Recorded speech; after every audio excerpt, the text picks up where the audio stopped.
하이델베르크 교문답 주연할 제 17주입니다. 제 45문답을 선고하겠습니다.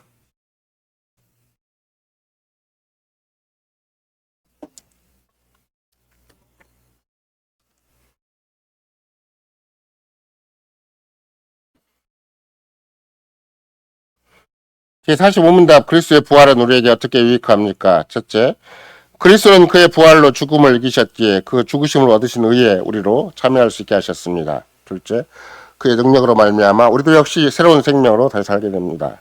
셋째, 그리스도의 부활은 우리의 영광스러운 부활의 확실한 보증입니다.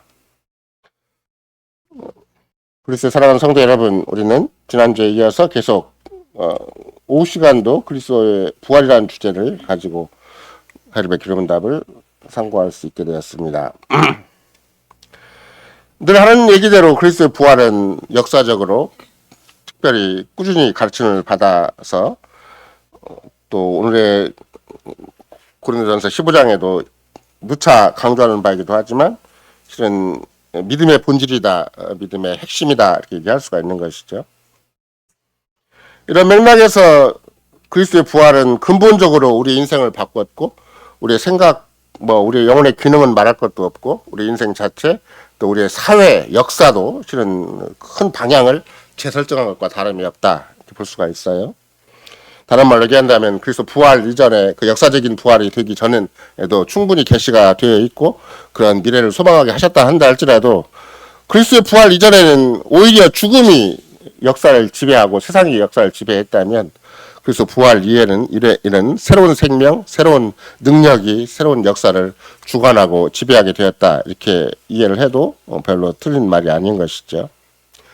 특별히 오늘 같은 경우는 두 번째 그리스도의 능력으로 말미암아 우리도 새로운 생명으로 다시 살게 되었다. 그래서 이제 원래 제 17주를 기본적으로 요약을 하자면 우리가 받는 유익, 그리스도 부활로 말미암아 우리가 받는 유익을 칭의와 성화와 또는 영화 이렇게 나눠서 생각할 수가 있다면 두 번째가 가장 강력한 또 하나의 우리에게 큰 고백이 되어 있는데 그게 뭔가 이제 새로운 생명으로 살게 됐다는 거예요.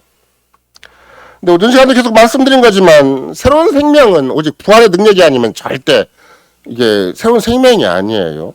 우리가 아무리 세상에서 내노라는 인생을 산다 그래도 이게 부활의 생명이 아니면 이게 자꾸 아무리 갖고도 헌 거예요. 쉽게 부서져 버리고 쉽게 사라져 버리고 또 우리가 헌 거라는 말 다른 말 바꾸면 옛 생명이라고 바꿀 수도 있겠지만 또 다른 말 바꾸면 그게 임시적이고 일시적인 거라는 거예요. 유한한 거예요. 그러니까 죽음을 절대 이기지 못하는 죽음 앞에 꼼짝도 못하는 또 더 현실적으로 말씀드리면 날 죽음의 그림자 깔려있는 이런 거가 아까도 지환이하고 잠깐 얘기를 했는데 로드킬이 된 짐승들이 얼마나 많아요? 그래서 도로가 넓어지고 또 그렇게 막 차가 빨리 다니고 그러다 보니까 동물들이 오갈 길이 없어가지고 여러분들 아마 날마다 봐도 과언이 아니고 우리나라 전체 도로 상황만 본다 할지라도 100마리 이상은 죽을걸요? 제가 그런 통계는 누가 내지도 않고 그렇겠지만 그러면 그런 동물들만 로드킬 당하겠냐고. 삶 자체 현장이 지구 자체 전체가 사람도 킬을 당하는 것이 세상이잖아요. 하나님의 진노의 손길에 의해서 그가 아무리 튼튼한 집에 있어도 킬을 당하는 거고 그럴 거 아니에요. 그렇게 살리기 위해서 병원이 거대한 시설로 병원 시설만큼 대한민국에서 화려한 시설이 없고 튼튼한 시설이 없고 또 전 세계적으로 병원 시설만 살펴보다 할지라도 얼마나 막 철옹성같이 지어놨을 거 아니에요. 근데 그게 다 죽어요. 그 병원 전체가 죽음의 그림자가 쫙 깔려있는 게 병원이잖아요. 물론 중환자실이 있고 무엇이 있으면 거기에 생사를 가름하는 그런 아슬아슬한 순간도 없잖아 있겠지만 그날 병원만 그러겠냐고. 우리는 죽음의 그림자가 전 세계 전 지구 속에 계속 깔려있는 것이죠. 유일한 소망거리가 무엇인가? 그게 부활이라는 거야. 부활이 아니면 진짜 살 소망이 없고 세상에 존재할 이유도 없고 우리가 역사를 경영할 만한 아무런 미래도 없는 것이다. 이렇게 생각을 해야 되는 것이지. 부활 없어도 우리 그냥 병원 시스템이 있고 세상에 과학 시스템이 있고 먹고 사는 시스템이 있으니까 잘 먹고 잘 살 수가 있는 것인가? 그런 법 없어요. 하나님의 저주와 심판이 절대 죽음을 피할 수 없게끔 그렇게 전 역사적인 법칙을 설정해 놓은 만큼 이런 거 나는 항상 생각할 때 그리스도 부활이 유일한 소망이다. 유일한 근거다. 오늘 또 온 천하가 죽음의 그림자로 깔려있고 내 인생 내 집안 전체가 깔려있다 할지라도 내가 그리스도의 부활의 능력이 나한테 있기 때문에 오늘 또 생각하고 말하고 행동하기 새로운 것이다. 이렇게 믿는 게 두 번째. 오늘도 내가 왜 말하고 내가 왜 이렇게 행동하고 내가 왜 이렇게 숨을 쉬고 살아가지? 부활의 능력이 있기 때문에 그런 거다. 이런 거예요. 이것이 새 생명의 능력이고 이게 전혀 다른 인격과 존재와 그런 그야말로 하나님의 구속의 은혜의 세계 또 어떻게 생각하면 재창조의 세계 이런 신비한 사랑의 세계에 살게 된 것이고 매주일마다 우리가 고백하는 것이기도 하지만 마음과 뜻과 목숨과 힘 다해 주를 사랑하라 그러니까 이번 주 부활주일에 진행된 한국교회적인 행사가 뭔가 여러 가지 자기들의 그냥 퍼포먼스도 있었겠지만 또 하나의 행사가 뭔 줄 아세요? 부활절 당해서 이웃을 돌아보자. 그래가지고 막 돈을 모아갖고 또 약자를 돌아보고 뭐 그거 불신자도 할 수 있는 거예요. 그거는 약자 좀 돌보는 것은 뭐 좀 돈 보태고 그렇다고 막 그들이 막 평생 그 사람 무거워하고 살리는 것도 아니잖아요. 약간 생생내고 마는 것이고. 근데 진짜 그 사람을 살릴 길은 무엇이고 그 사람 영혼과 인생을 회복할 길은 무엇인가? 그건 그리스도 부활이 외에는 어떤 답이 없는 것이죠. 누구를 상대하더라도 내 인생과 남의 인생을 끝까지 지켜보더라도 부활 아니면 답이 없다고 얘기를 해야 되는 것이지. 내 자식도 잘 키우면 좋은 인간 되고 막 성공한 인간이 되고 훌륭한 인간 되고 아니에요. 부활이 있어야만 답이 되는 거예요. 부활이 있어야만. 그래서 부활의 능력이 있어야만 오늘도 내일도 새 인간으로 새 인격으로 새로운 지성으로 새로운 감성으로 새로운 의지로 살아가는 것이지. 부활의 능력이 없는데 성신의 능력이 없는데 그 사람이 막 새로운 인간성을 가지고 갑자기 입신을 투동하면 훌륭한 인격자가 될 수가 있는 것인가? 없어요. 부활의 생명을 가진 자만 성신의 능력에 의해서 성신의 열매가 나는 신비한 인격체가 되는 거예요.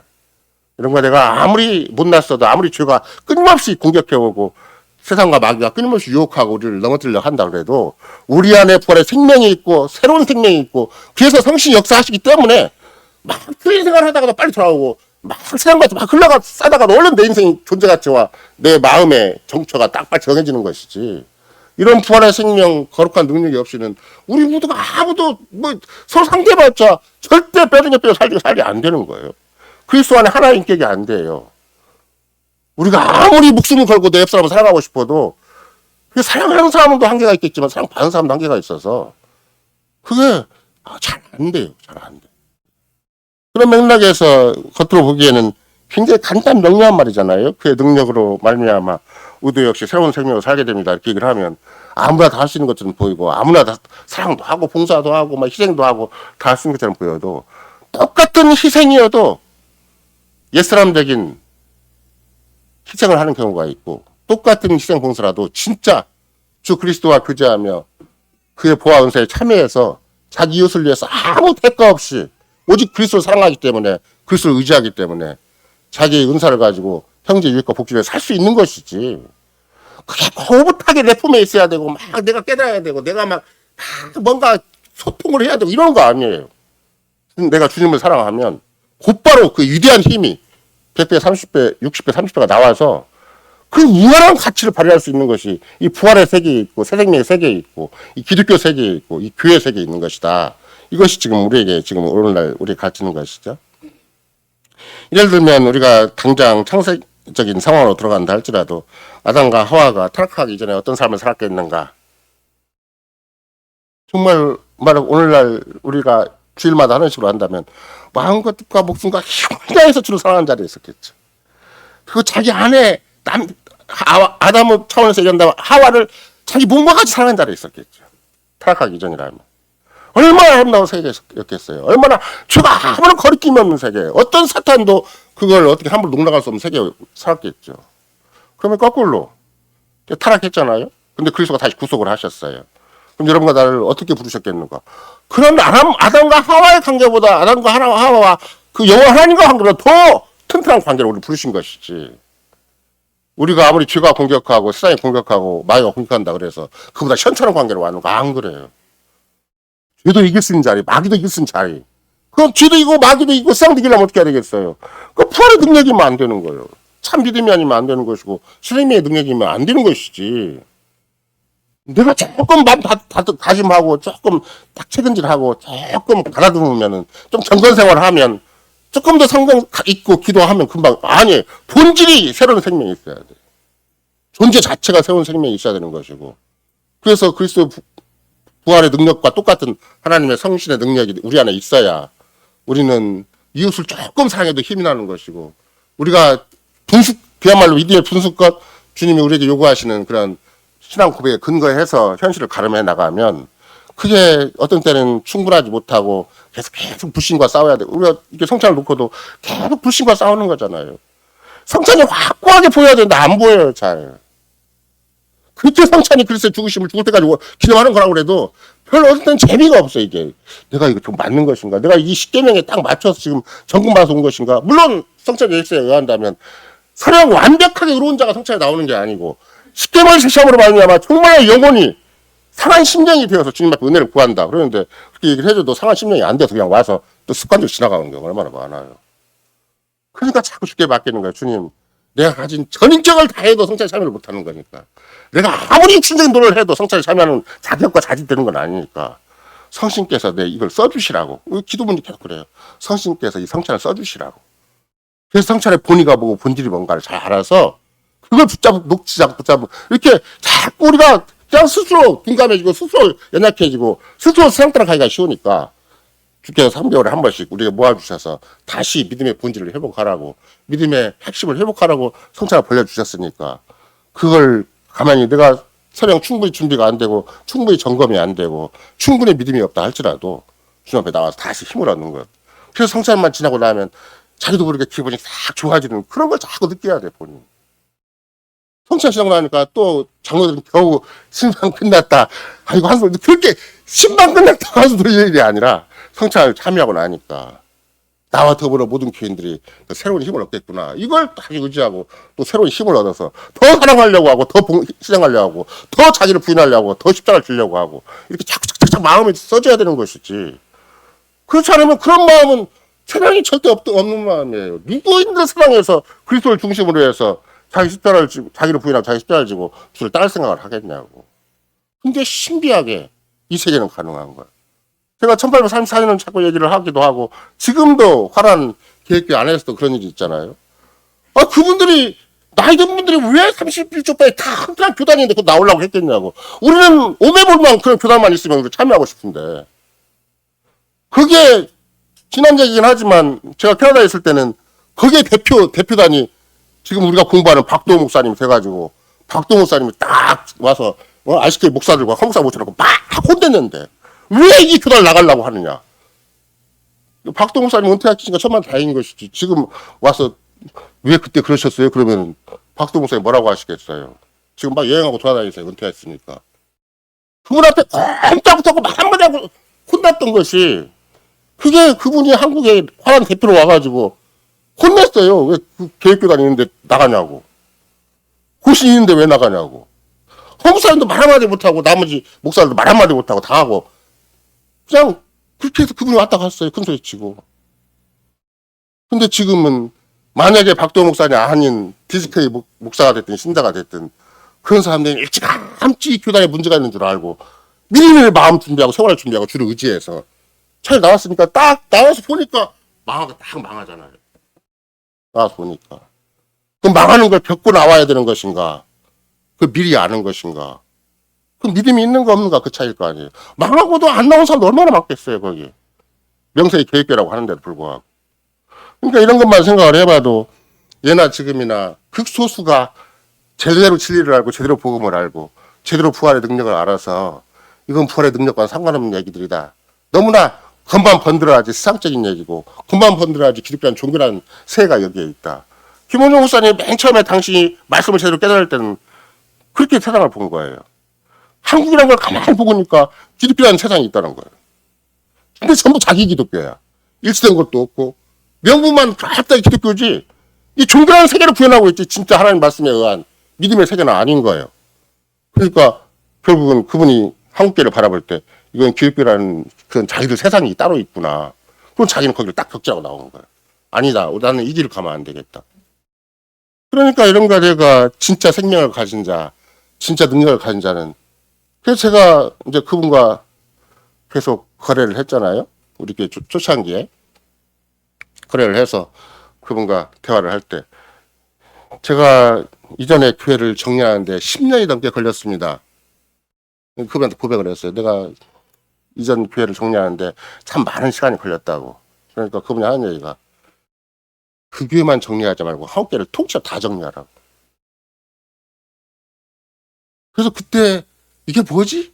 하고 마음에 뭔가 짚힌 바가 있어서 아, 한국 교회를 통째로 다 정리해야 되는 거구나. 그리고 여러분과 내가 교회를 시작한 거예요. 그리고 지금도 마찬가지예요.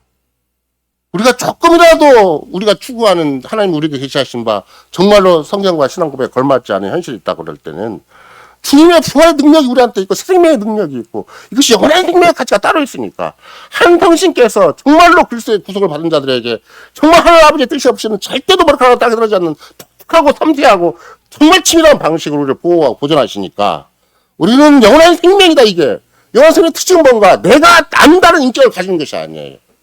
그것도 따져보면 있겠지만 그리스도의 구속의 은혜가 거기에 있고 완벽한 구속의 은혜가 거기에 있고 하나님이 철저한 보호와 보존하심이 있다는 것이다. 이거 얼마나 그냥 생각할수록 재밌는 거 아니에요? 내가 누군데, 내가 어떤 존재인데, 날마다 하루에도 180초를 배워가는 것이 우리의 인생인데, 고백 기도문에 나오잖아요. 그런데 어떻게 나를 이렇게 철저하게 보호 보존하시는 것인가? 그것이 너무 신비해서 주님께 감사하고 찬송하고, 그러니까 그걸 바라보니까 눈에 보이는 거대한 교단도, 그 훌륭한 신학교도 다 포기해버리고, 이거 진짜가 아니다. 이건 헛것이다 생각을 해서 스스로 나온 사람들이 DGK들이에요. 아니 어떻게 해봐도 없으니까 아까도 말씀드린 것처럼 진짜 너무 초라해요. 정말 큰 교회도 있어요. 다행히 교회가 다수가 나왔을 때는 그 교회 예배당을 차지할 수가 있어요. 그 두 번째인가 첫 번째 두 번째 주일인가 거기 갔을 때는 큰 교회당에서 진짜 이 앞에 이게 성찬식을 하면은 한 50명씩 나와요. 그러니까 50명씩 몇 번을 해야 이 성찬식이 다 끝나요. 그러니까 성찬식 때는 목사도 설교를 30분밖에 안 해요. 간단하게 얘기하고 아예 이게 이렇게 오전 예배 시간인데 성찬식만 하다시피 해요. 그래서 제가 사진 찍다가 눈총을 한번 받았어요. 지금 사진이 그 눈총 받은 사진이에요. 근데 이 앞에 그 당시만 해도 코로나 오기 전인데도 불구하고 이 테이블 들고 나오기 전에 이쪽 의자 끝에다가 이렇게 소탕 있잖아요. 그런 거 딱 놓고. 그 다음에 참 다른 교회에서 못 본 현상인데 집사들이 하얀 에프론 딱 차고 집사들이 대기하고 있어요. 그러니까 한 번 딱 끝나면 집사들이 싹 걷어가서 얼른 가서 설거지 다 해갖고 새롭게 딱 갖다 놓고 그럼 다시 장로들이 양쪽에서 안내해가지고 이쪽 나와 또 50 몇십 명씩 또 앉아있고. 이게 그렇게 교회가 규모가 있으면 그렇게 되겠지만 일반적인 모임은 아까도 말씀드렸지만 그 저번 달 편 의자 놓고 그냥 시청 도사무소 가서 예배를 드린 거라니까. 왜 그렇게 어려운 삶을 살겠는가? 그러면 심지어 제가 돌아가신 분이지만 시몬드 말이 그분한테 이제 하룻밤을 장로님한테 두 장로님한테 하룻밤 또 그 시몬드 말이 목사한테 하룻밤 해가지고 이제 계속해서 돌아가면서 잤는데 그 목사님이 나보고 혹시 신학교 구경 가고 싶냐고. 아니다 그런 거 싫다고. 이제 관광차 온 것인가 아니면 여러 가지 다양한 호기심이 있어서 온 것인가를 나한테 아니 나 홍목사한테 그 당시엔 들은 얘기가 있어서 아니 나는 당신과 얘기하러 왔지. 나는 이렇게 막 옆에 깜펜 신학교나 보러 가깝다고 차 타면 1시간밖에 안 걸린다고 해서 아니 괜찮다고 난 당신하고 그냥 산책하면 좋다고.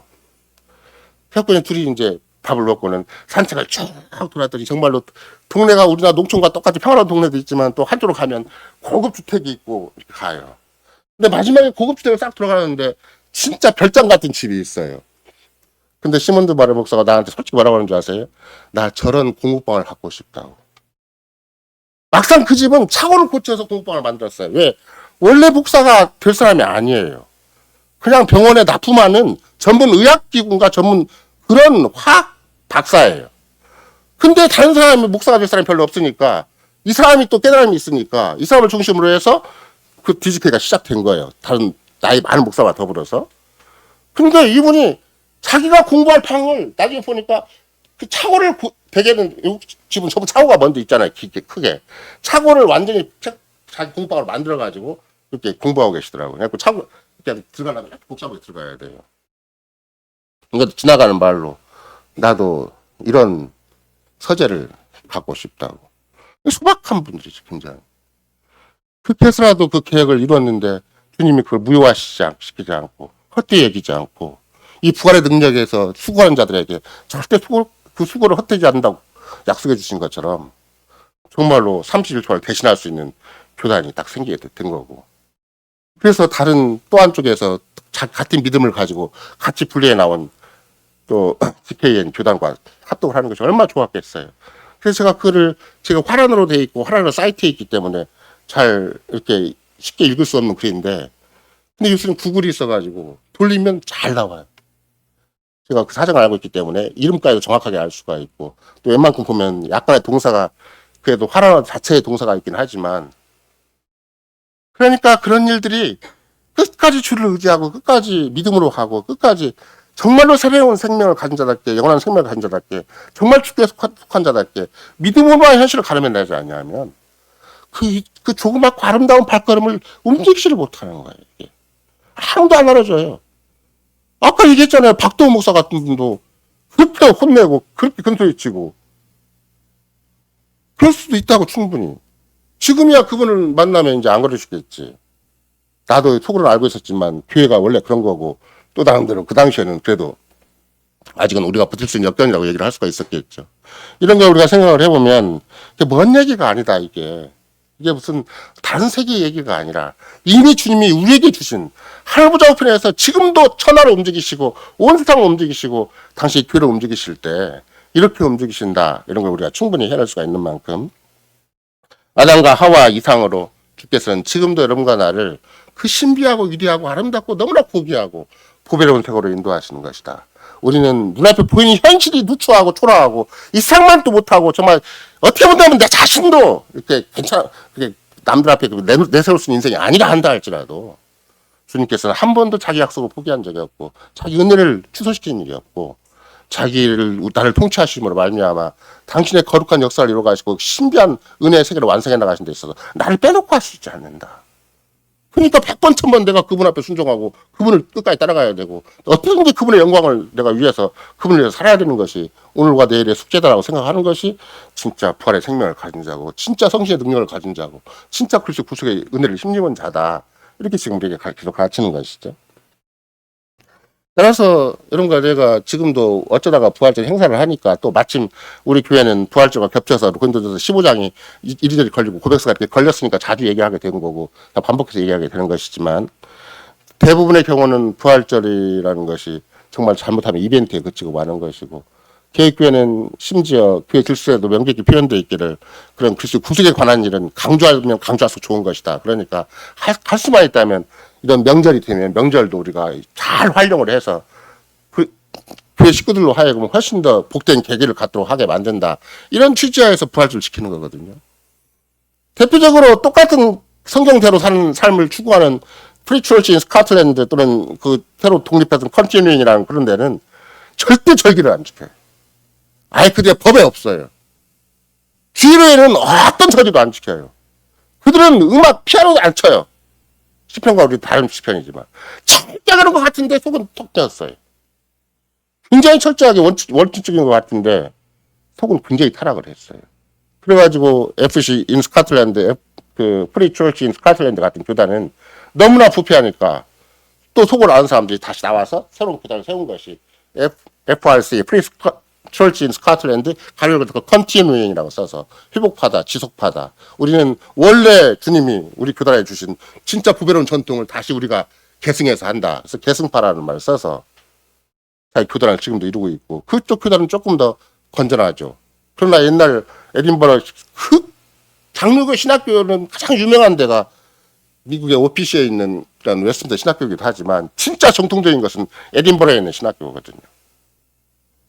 근데 에딘버러 신학교는 다 타락을 해버렸어요. 고대청이라는 건물도 있고 화려한 교수진도 있고.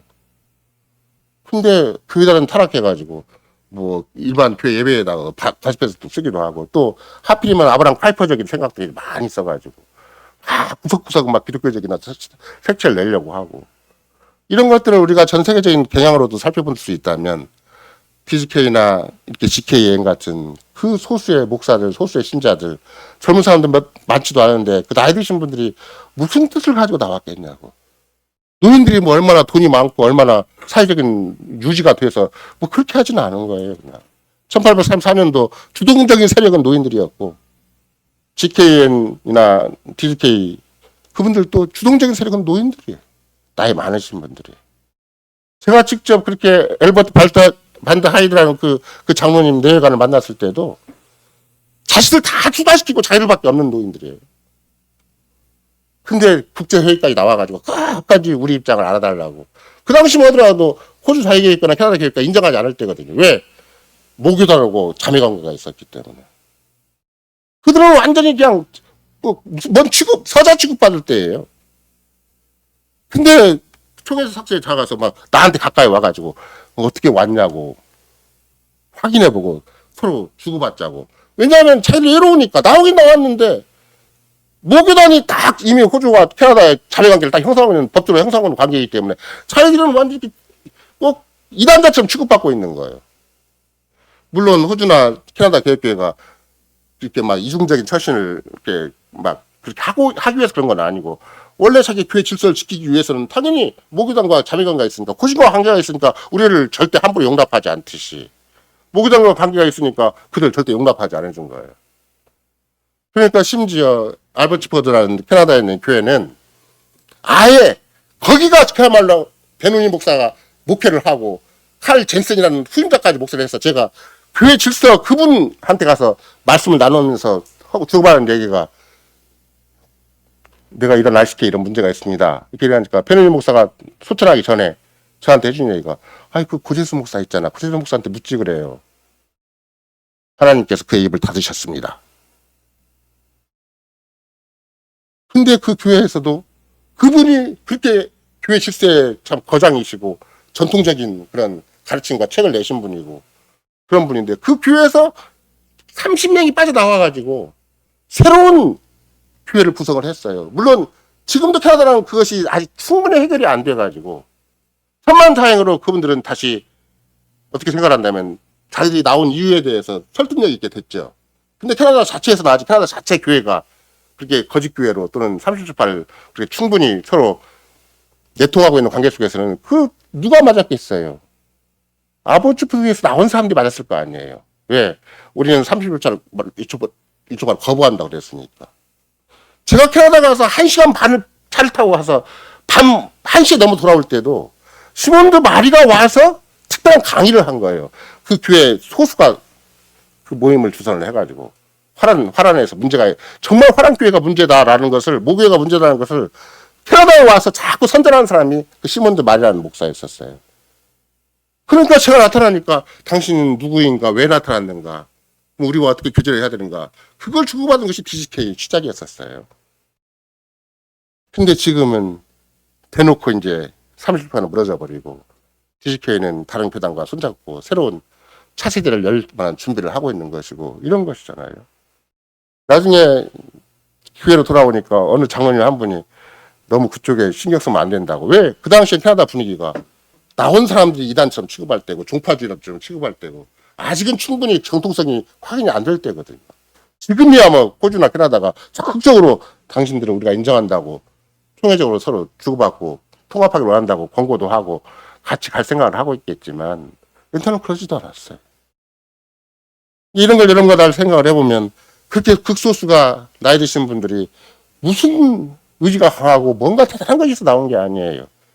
그들의 신앙 고백에 충실한 것이고 주의 뜻에 충실한 것이고 주님의 말씀에 충실한 것이고 세상에 두렵지 않고 마귀의 괴계를 나름대로 분별할 수가 있었고 그런 영적 분별력과 통찰력이 있으니까 그들이 미리 나왔지만 그들이 정말 선구자로서 얼마나 고생을 많이 했겠어요. 이쪽에서 인정받지 못하고 저쪽에서 인정받지 못하는. 하물며 바울 사도를 돌아볼 때도 마찬가지고 종교 개혁자를 돌아볼 때도 마찬가지고 그들이 대접받은 시대가 있었는가?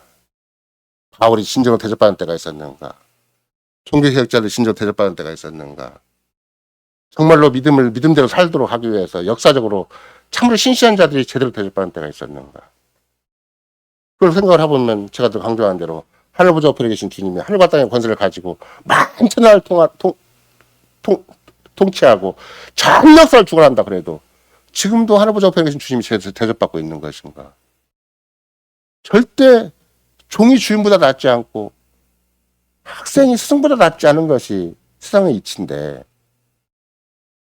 주님이 대접 못 받는데 여러분과 내가 무슨 대접을 받겠다고 그렇게 세상과 더불어서 짝을 하고 있다면 그거 뭐 천부당 만부당한 얘기가 될 거 아니에요. 그래서 진정한 신앙이라는 것도 오늘의 우리의 신앙 고백에서는 그런 건 부활의 능력이다. 생명의 능력이다. 이건 성신의 능력일 뿐이지 우리가 우리의 어떤 미미한 힘을 규합한다거나 아니면 우리가 최선을 다해서 정말로 우리 자신이 있는 것 없는 거 다 내놓는다 할지라도 그것 때문에 세상 내 주변이 움직인다거나 새로운 교회 세계가 이루어진다거나 그것 때문에 주님이 의도하신 뜻이 이렇게 이루어지는 법이 없어요. 우리는 끊임없이 주님 앞에 회개할 뿐이고 끊임없이 주님 앞에 의지할 뿐이고 주님께 호소할 뿐이고 주님께 부르짖을 뿐인 것이지. 근데 주님께 호소하고 부르짖는 것도 그냥 아무나 할 수 있는 게 아니에요. 부활의 능력이 있어야 새로운 생명을 가지고 현실을 비판하고 평가할 수 있어야 정말로 우리의 소망은 부활밖에 없다고 생각을 해야 내가 세상적인 조건에 의지하지 않고 인생을 쓸데없이 엉뚱한 데다 소비하거나 엉뚱한 데 낭비하지 않고 부활의 능력에만 힘입고 내가 오늘을 산다. 이럴 수가 있는 거 아니에요. 그러면 생각 하나 우리의 어떤 지성 하나 감상 하나 의지 하나라도 부활의 능력에 의해서 저는 새로운 생명의 길을 열어가는 것이고 그런 독특한 영혼의 기능을 발휘하게 되는 것이다. 이런 것이죠. 그런 대표적인 표현이 또 하나 있어요. 예를 들면 우리가 지금은 하이델베르크 문답 17주를 배우는 것이지만 44주 같은 경우는 이제 10계명까지 거의 다 끝난 건 상황이잖아요. 그때 우리가 고백하는 말이 정말로 우리는 이런 10계명을 완전히 지킬 수도 없는데 이렇게 엄격히 설교합니까? 또 10계명을 완전히 지킬 수 있습니까? 이렇게 물어보니까 이 생에서 아무리 거룩한 자라도 하나님께서 우리에게 요구하시는 순종의 작은 시작만 할 뿐입니다. 그럼 이걸 부활의 능력과 합치면 어떻게 되겠어요? 순종의 작은 시작이 진짜 위대한 거구나. 남들은 전혀 알아주지 않고 세상이 알아주지 않고 누구도 알아주지 않지만 이 순종을 나는 혼자 주님을 의지했기 때문에 혼자 주님을 사랑하기 때문에 혼자 주의 신앙 고백에 철저하기 때문에 이 순종의 작은 시작을 나는 한다는 고백이 너무나 위대한 거예요. 그러니까 아무리 거룩한데라도 카톨릭처럼 막 대내적으로 선전하고 종기를 받고 무슨 칭찬을 받고 막 추앙을 받는 것이 아니라 진짜 순종하는 사람은 아무도 모르게 순종하는 거예요. 아무리 거룩한 자라도 나는 이러한 순종의 작은 시작을 날마다 하는 사람이 그 날마다 새롭게 시작하는 사람이 위대한 사람이고 그게 진짜 부활의 능력을 가진 자고 성신의 능력을 가진 자고 위대한 신앙 고백을 끝까지 사수하는 사람이구나.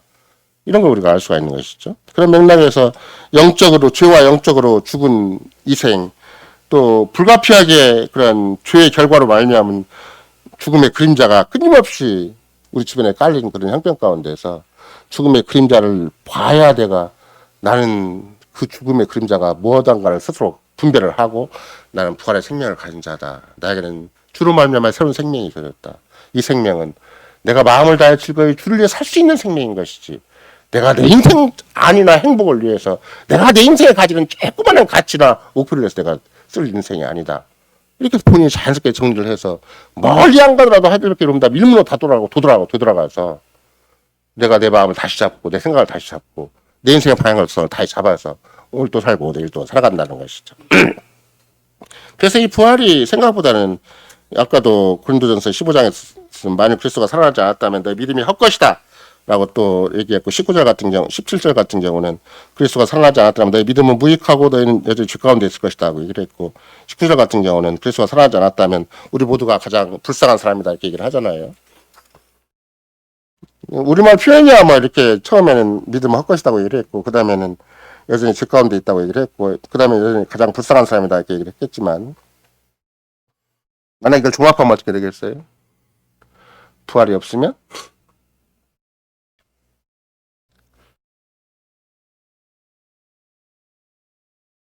아까도 말씀드린 것처럼 죽음의 그림자가 늘 두려운 상태. 죽음의 그림자가 두려운 상태에 있다. 세상 문제가 가장 커요. 그러니까 죽음의 그림자가 두려워 있다는 것은 눈에 보이는 세상 문제가 가장 큰 거예요. 그냥 조금만 다가와도 막 두려운 거예요. 그걸 다시 조갑적으로 얘기한다면 어떻게 되겠어요? 죄 가운데 죽어 있는 거이기 때문에 하나님의 진노에 심판에 짓눌려 있는 거예요. 복음이 사라져버린 거죠. 내가 구원받은 것이 사라져버린 거예요. 칭의가 사라져버린 거예요.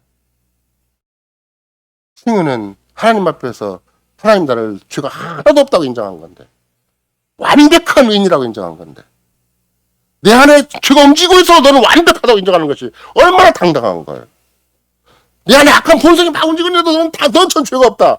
그처럼 하면 네가 상하는 일은 절대 없다. 너는 이미 네 안에 움직이는 악한 본성까지라도 그리스도가 이미 다 죄값을 갚아놓으셨다. 이렇게 얘기하는 거잖아요. 그런데 내가 얼마나 힘있게 일할 수가 있어요. 얼마나 자신만만하고 담대함을 가지고 오늘과 내일을 살 수가 있냐고. 만약에 대부분 사람들 같으면 자기 양심의 가책에 의해서 꼼짝도 못하는 사람이고, 그 양심이 죄의 죽음에 또 마귀에 짓눌려 있어가지고 조금만 뭐 변명하고 그러려고 그래도 혼자 양심이 기가 죽어서 꼼짝 못할 텐데, 그러나 반대로 그리스도가 살아나지 않았다면, 우리말로 한다면 이제 다시 구약으로 돌아가서 솔로몬이 자기 일생을 다 정리한 다음에 우리가 정말 하나님의 언약의 계명 앞에서 하나님을 경외하는 자, 두려워하는 자가 아니면, 하나님의 언약의 계명에 순종하는 자가 아니면, 오늘 또 주의 능력으로, 아담과 하와가 타락하기 전에는 얼마나 신비한 능력으로 언약 계명에 완벽한 순종을 했겠어요? 그러니까 정말 마음과 뜻과 목숨과 힘을 줄 사랑하는 자리에 있었잖아요. 솔로몬은 일평생 부경을 다 겪고 다음에 이스라엘 전적성을 자기 생애 동안 지켜본 다음에 마지막 한 말은 무엇인가? 헛되고 헛되니 헛되고 헛되고다 이렇게 되는 거예요. 계명을 놓쳐버렸으면, 믿음을 놓쳐버렸으면, 복음을 놓쳐버렸으면, 말씀을 놓쳤으면 인생이 얼마나 헛되게 되는 것인가. 내가 최고의 부귀영화를 사두려봤지만 이것이 하나님 앞에 아무것도 아니다. 다른 말로 얘기한다면 마지막에는 심판이 있다. 인생의 종합적인 결론에는 심판이 있고 하나님 저주가 있을 텐데 그걸 누가 견뎌내랴. 그래서 다시 시편 1편으로 돌아가는 거예요. 심판을 견디지 못한다. 심판의 무게가 다 짓눌러 있다. 하면 어떡하지? 이런 사람 조건이 흔들리면 어떡하지? 집안이 흔들리면 어떡하지? 그런 심판의 무게가 다 짓눌려 있는 거예요. 죽음의 그림자가 쫙 깔려 있는 거예요. 칭의받은 것이 없어져 버렸어요. 구원받은 게 없어져 버리고 부활의 능력이 사라져 버렸어요. 하나님이 주님이 안 계신 거예요. 지난번에 말씀드렸잖아요. 캐서린 폰브라가 너무나 현실이 두렵고 힘드니까, 너무나 홀로 고군분투하고 있으니까, 루터가 날마다 인상만 쓰고 있으니까, 어느 날 보니까 상복을 입고, 시커먼 상복을 입고 나타나니까 루터 너무 놀래갖고 누구 죽었냐 그러니까 당신이 믿는 하나님 죽었다고. 그게 그렇게 위대한 개혁자도 현실 앞에서 완전 쪼그라든 거 아니에요, 의식이.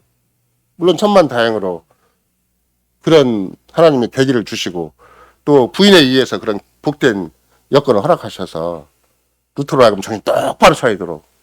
그래서 제가 그런 루터의 경우를 또 생각할 때마다 자꾸 진학재 목사님 생각하는 거예요.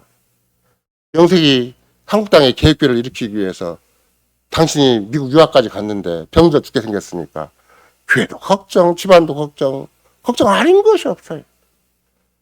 걱정인 게 병상에 누워서 더군다나 생사를 가름한 자리에서, 그것도 하필이면 폐기종이 생겼으니까 불똥살똥하고 있는 판국에 최 목사님 스스로 고백하는 것은, 내가 믿는 분이 누구이신가? 나를 부르신 분이 누구이신가? 내가 누구의 은혜 가운데 살아가는 것인가? 내가 이렇게 쓸데없이 세상과 똑같은 생각, 육신적인 생각에 몰아있을 것이 아니다고 번떡 병상에서 일어났노라고. 그러면 병상에서 일어나는 것이 의학적인 조치에서 병상에 일어났겠냐고. 그분은 그 폐기종 때문에 결국 돌아가신 분인데 까지 주로 의지하고 할 짓을 하고 유학생활을 끝내고 오신 거예요. 그래서 끝내고 왔지만 그분이 표현하는 바는 뭐예요? 유학 안 가고 김은정 목사님한테 더 배웠더라면 좋았을 뻔했다. 이런 평가잖아요. 판단이 틀려요. 영적인 통찰력과 분별이 틀린 거예요. 믿음의 사람들은 세상이 크게 안 보이는 거고, 문제가 크게 안 보이는 거고, 현실 크게 안 보이는 거고, 인간이 크게 안 보이는 거예요. 마귀가 크게 안 보이는 거예요. 주님은 우리에게 이런 너무나 아름답고 너무나 보배롭고 에덴 동산 이상의 위대한 능력, 위대한 세계를 우리에게 펼쳐 보여주신다. 그 세계는 절대 하나님이 취소시키거나 변경시키거나 하나님이 그걸 약화시키는 법이 없다. 완벽하게 하나님이 절대 전능하신 분이라면 기어코 그 세계를 이루어가신다. 언약의 세계는 반드시 이루신다. 그럼 내가 해야 될 뭔가 끝까지 언약에 대한 믿음으로 현실을 반응하는 것 뿐이지. 내가 그 다른 조건을 내세우고 다른 이유를 내세우고 다른 핑계를 삼아서 오늘을 합리화하고 나를 합리화할 필요가 있겠는가. 우리는 신앙 고백이 우리의 살 길이고 하나님 말씀에 순종하는 것이 살 길이라고 100번쯤 얘기를 하는 건데 그런 마음 그런 생각은 누가 가지는 것인가. 이런 부활의 능력으로 새로운 생명으로 태어난 자들만 이런 생각을 가지는 것이다. 이것이 두 번째 내용이에요. 그러니까 한번 의롭다함을 받은 자가 정말로 그 사람이 의롭다함을 받았으면 당시 영에 의해서 확신을 가지고 담대함을 가지고 어떤 세상에 도전해도 부끄러워하지 않고 두려워하지 않고 나는 오늘 또 내일 또 주님을 위해 산다라는 것이 분명해지는 것이고 이럴 때 비로소 그 소수의 정말 가장 미미한 존재이고 초라한 존재이고 세상에서는 버림받다시피 한 존재라 한다 할지라도 주께서는 그런 자들을 쓰셔서 주님의 몸된 교회를 이루시고 새로운 은혜의 세계를 이루시고 새로운 사랑과 새로운 구속의 세계를 이루어 가신다. 새로운 역사를 이루어 가신다는 것이 오늘의 신앙 고백입니다. 아멘.